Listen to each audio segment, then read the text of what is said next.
നമസ്കാരം. വെള്ളക്കടലാസ് മുതൽ വെള്ളിത്തിര വരെ നിങ്ങൾക്കും സിനിമാക്കാരനാകാം. 8ാം ഭാഗത്തിലേക്ക് സ്വാഗതം.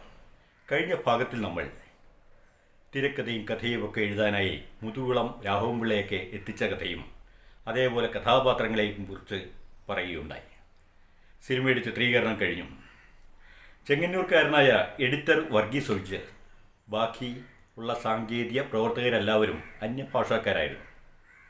ബിരുദൻ ശങ്കു എന്ന ഒരു കഥാപാത്രത്തിൽ ആലപ്പി വിൻസെൻ്റ് അഭിനയിക്കുകയും ചെയ്തു. ഹലോ മിസ്റ്റർ എന്ന അദ്ദേഹത്തിൻ്റെ സംഭാഷണം ആലേഖനം ചെയ്തതോടുകൂടി അതിലും അദ്ദേഹം കയ്യൊപ്പ് ചാർത്തി. സിനിമയുടെ ആദ്യാവസാനം പ്രവർത്തിച്ച മുതുകുളം രാഘവൻപിള്ളയ്ക്ക് 300 രൂപ പ്രതിഫലം കിട്ടി. ആദ്യകാല നായികയായ കമലത്തിനാകട്ടെ 100 രൂപ പ്രതിഫലവും. സിനിമയ്ക്ക് നിർമ്മാണ ചെലവായി വേണ്ടി വന്നത് 35,000 രൂപ. മദ്രാസിലുള്ള ശ്യാമള പിക്ചേഴ്സ് ഇതിൻ്റെ വിതരണം ഏറ്റെടുത്തു.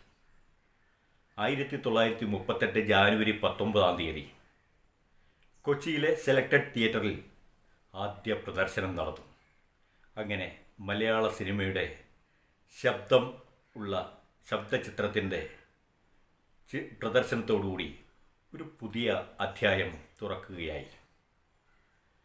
അതിൽ രണ്ടാനമ്മയുടെ ക്രൂരതയാണ് പ്രധാന വിഷയമായി വന്നത്. പിന്നീട് അത് അത്തരം സബ്ജക്റ്റുകൾ തന്നെ വരാൻ കാരണമായി.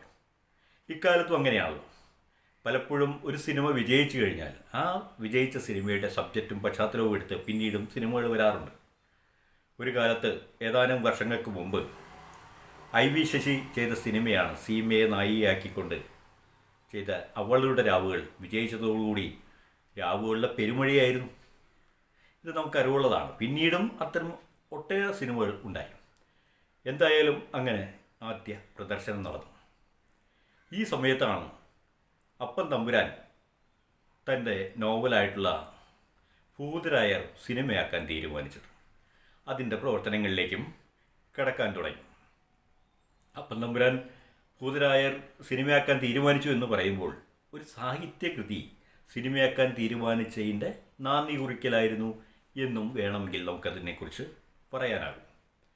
അതിരിക്കട്ടെ, ഇത്തരം കാര്യങ്ങളൊക്കെ പറഞ്ഞു വരുന്നത് സിനിമയുടെ ചരിത്രമാണെങ്കിലും നമുക്കറിയാം ഒരാശയത്തെക്കുറിച്ചും അതിനുശേഷമുണ്ടായിരുന്ന കൺസെപ്റ്റ്, സങ്കല്പത്തെക്കുറിച്ച്, ഐഡിയ, അത് കഴിഞ്ഞ് സങ്കല്പം, അത് കഴിഞ്ഞ് അതിൻ്റെ സിനോഫിസ്, അത് കഴിഞ്ഞിട്ട് നമ്മൾ വൺലൈൻ, അതിനെക്കുറിച്ചൊക്കെയാണ് ആദ്യമേ തന്നെ പറഞ്ഞു വന്നത്. ഈ വൺലൈനും ഇതിനെക്കുറിച്ചൊക്കെ പറഞ്ഞു വന്ന കൂട്ടത്തിലാണ് മലയാള സിനിമാ ചരിത്രവും നമ്മൾ പഠിച്ചോ അറിഞ്ഞോ ഒക്കെ കടന്നു പോകുന്നത്. ഇതിനുവേണ്ടി ഈ വൺലൈൻ എഴുതുന്നതിനെക്കുറിച്ച് മനസ്സിലാക്കാൻ വ്യത്യസ്തമായ സിനിമകളെക്കുറിച്ചും നമ്മൾ പറഞ്ഞു. അതിൽ മജീദിയുടെ കുറിച്ച് പറഞ്ഞു, ഡോക്ടർ ബാലാസാഹബിനെ കുറിച്ച് പറഞ്ഞു, അതേപോലെ കഴിഞ്ഞ തവണ മണിരത്നത്തിൻ്റെ സിനിമയെക്കുറിച്ചും പറഞ്ഞു. മറ്റൊരു മലയാള ചിത്രത്തെക്കുറിച്ച് കൂടി നമ്മളൊന്ന് പാഠപുസ്തകമാക്കിയെടുക്കുന്നത് നന്നായിരിക്കും. അടൂർ ഗോപാലകൃഷ്ണൻ്റെ നിഴൽക്കൂത്ത് നമുക്കൊരു പാഠമാണ്. കാളിയപ്പൻ്റെ കഥയാണത്. ഭരണകൂടത്തിൻ്റെ ധാർമ്മികതയും വ്യക്തിയുടെ ധാർമ്മികതയും തമ്മിലുള്ള സംഘട്ടനം. ഒരു വശത്ത് ഭരണകൂടത്തിൻ്റെ ധാർമ്മിക പൽചക്രവും മറുവശത്ത് വ്യക്തിയുടെ വ്യസനത്തിൻ്റെ പാൽചക്രവും, അതിൻ്റെ ഇടയ്ക്ക് പെട്ടുപോകുന്ന കാളിയപ്പനെ സംബന്ധിച്ചിടത്തോളം അയാളുടെ കുലത്തൊഴിൽ ആരാച്ചാരുടേതാണ്. തൂക്കിക്കൊല്ലുക, അതാണ് അയാളുടെ കൃത്യം. ഇഷ്ടമുണ്ടെങ്കിലും ഇല്ലെങ്കിലും അത് ചെയ്തേ പറ്റും. പാരമ്പര്യമായിട്ട് പലപ്പോഴും കടന്നു വരുന്നതാണ് ഇത്. ഒരിക്കൽ കാളിയപ്പൻ്റെ അടുക്കെ ജയിലർ തന്നെ, അല്ലെങ്കിൽ അതിൽ ഉദ്യോഗസ്ഥൻ തന്നെ നിരപരാധിയാണ് ഇത്തവണ കുറ്റവാളിയായി തെളിവുകളാൽ വിധിക്കപ്പെട്ടിരിക്കുന്നത്, അയാളെയാണ് തൂക്കേണ്ടത് എന്നറിയുന്നു. കാളിയപ്പൻ ആകെ വ്യസനത്തിലായി. തൻ്റെ ഇളയ മകൾ, അവളെ പീഡിപ്പിച്ച് ബലാത്സംഗം ചെയ്ത് കൊന്ന തൻ്റെ മൂത്ത മകളുടെ ഭർത്താവ്, ഇതൊക്കെ അയാളുടെ മനോമണ്ഡലത്തിലേക്ക് കടന്നു വരികയാണ്. എന്തുകൊണ്ട് അയാൾ അത് ചിന്തിച്ചു എന്നെടുത്ത് കഥയുടെ തന്തു നിൽക്കുന്നു, സിനിമയുടെ തന്തു നിൽക്കുന്നു. അതേപോലെ അയാളുടെ വ്യസനവും അയാളുടെ സംഘർഷങ്ങളും വരുന്നിടത്ത് സിനിമയിൽ കാളിയപ്പൻ നിറയുന്നു. മറ്റ് ചിത്രങ്ങളിലെ വ്യത്യസ്തമായി പ്രണയവും പ്രകൃതിയും കൂട്ടിയിണക്കിയ ഒരു ചിത്രം കൂടിയായിരുന്നു നിഴൽക്കുത്ത്. അപ്പോൾ ഈ നിഴൽക്കുത്തിൻ്റെ വൺലൈനും വ്യത്യസ്തമായിരിക്കും. ഇതെല്ലാം നമുക്ക് ഒരേ പാഠപുസ്തകമായാണ് കാണേണ്ടത്. ഓരോ സീനിൻ്റെയും വൺലൈൻ എഴുതുമ്പോൾ ആദ്യമേ തന്നെ സിനിമയുടെ സ്വഭാവം നമ്മൾ മനസ്സിലാക്കിയിട്ടുണ്ട്. സിനിമ വികസിക്കുന്നതിൻ്റെ രീതിയെക്കുറിച്ച് നമ്മൾ ഓർത്തു വച്ചിട്ടുണ്ട്. പക്ഷേ അതേപോലെ തന്നെ ഓഡിയൻസിനെ ടാർഗറ്റ് ചെയ്തുകൊണ്ട് വേണം വൺലൈൻ പോലും നമ്മൾ എഴുതാൻ. അവരുടെ രീതി, സാമൂഹ്യ പ്രശ്നം, ആചാരം, വിശ്വാസം, താല്പര്യം ഇതൊക്കെ നമ്മുടെ മനസ്സിൽ ഏകദേശം ഉണ്ടായിരിക്കണം. പ്രേക്ഷകരായി നിന്നുകൊണ്ട് വേണം നമ്മൾ വൺലൈൻ എഴുതാൻ ശ്രമിക്കേണ്ടത്. നേരത്തെ വളരെ ലാഘവത്തോടുകൂടി ഒരു വൺലൈൻ്റെ ഒരു കാര്യം പറഞ്ഞിരുന്നു. പ്രണയിക്കുന്ന കാമുകി തൻ്റെ കാമുകനോട് വേറെ വിവാഹം എത്തിയിട്ടുണ്ടെന്ന് പറയുന്നതാണ് കഴിഞ്ഞ തവണ നമ്മൾ വൺലൈൻ പോലെ പറഞ്ഞത്. നോക്കൂ, അടുത്തത് അത് എങ്ങനെ പറയണം, ഏത് സ്ഥലത്ത് നിന്ന് പറയണം എന്നുള്ളതൊക്കെ നമുക്ക് തീരുമാനമെടുക്കാം.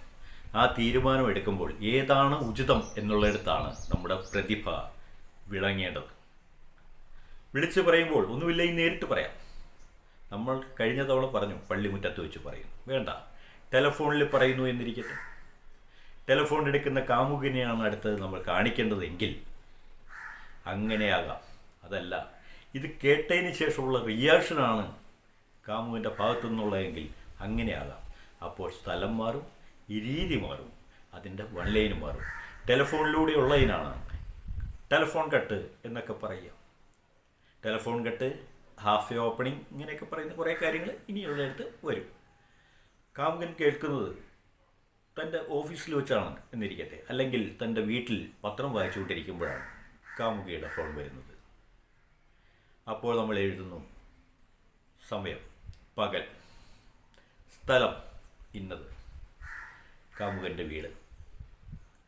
പത്രം വായിച്ചുകൊണ്ടിരിക്കുന്ന കാമുകൻ ടെലഫോൺ ബെല്ലടിക്കുന്നു, നോക്കുന്നു, കാമുകിയുടേതെന്ന് കണ്ട് അയാൾ എടുക്കുന്നു. ഇനി അയാളുടെ സ്വഭാവം അനുസരിച്ചാണ് അത് നീങ്ങുക. അയാൾ വേണമെങ്കിൽ പരിഭ്രാന്തനാവാം, അയാളല്ലെങ്കിൽ അടുത്ത ചിന്താധീനനാവാം, അല്ലെങ്കിൽ രക്ഷപ്പെട്ടു എന്നുള്ള രീതിയിൽ ഒരു ചെറു പുഞ്ചിരിയോടെ നീങ്ങാം. ഇത് കഥയുടെ സ്വഭാവവും അയാളുടെ നേച്ചറും സിനിമയുടെ ടോട്ടാലിറ്റിയും ഒക്കെ അടിസ്ഥാനപ്പെടുത്തിയാണ് നീങ്ങുന്നത്. ഇങ്ങനെയാണ് വൺലൈൻ എഴുതി നേരെ നമ്മൾ സീനിലേക്ക് കിടക്കേണ്ടത്. സീനിൽ അതിൻ്റെ വികസിത രൂപത്തിലേക്കാണ് മാറുന്നത്. വൺലൈനിൽ തന്നെ ആ എസൻസ് കിട്ടി, നമുക്കതിൻ്റെ ധ്വനി മനസ്സിലായി, എന്താണ് ചെയ്യേണ്ടത് എന്ന് നമുക്ക് ഏകദേശ ധാരണ എത്തി. അത് കഴിഞ്ഞ് സാവധാനം നമ്മൾ സീനിലേക്ക് കിടക്കുകയാണ്, സ്ക്രിപ്റ്റിലേക്ക് കിടക്കുകയാണ്. അങ്ങനെ സ്ക്രിപ്റ്റിലേക്ക് കിടക്കുമ്പോഴേക്കും സ്ക്രിപ്റ്റിലേക്ക് കടക്കാനുള്ള വഴിയായി, അല്ലെങ്കിൽ സ്ക്രിപ്റ്റ് എന്തായിരിക്കണം എന്നുള്ളതിനെക്കുറിച്ച് ഒരു ധാരണയായി ഈ വൺലൈനിലൂടെ. അത്തരം സീനിൻ്റെയും വൺലൈൻ എത്തി, അല്ലെങ്കിൽ സിനിമയുടെ മുഴുവൻ സീനിൻ്റെയും വൺലൈൻ നമ്മൾ തയ്യാറാക്കി കഴിഞ്ഞു. ഇനി അത് പൊളിക്കുകയോ പൊളിക്കാതിരിക്കുകയോ ഒക്കെ ചെയ്യാം, പകലാക്കുകയോ രാത്രിയാക്കുകയോ, എന്താണ് അവിടെ നമുക്ക് എന്താണ് ചെയ്യേണ്ടത് എന്നുള്ളതിനെക്കുറിച്ചുള്ള ഒരു ധാരണ വരും.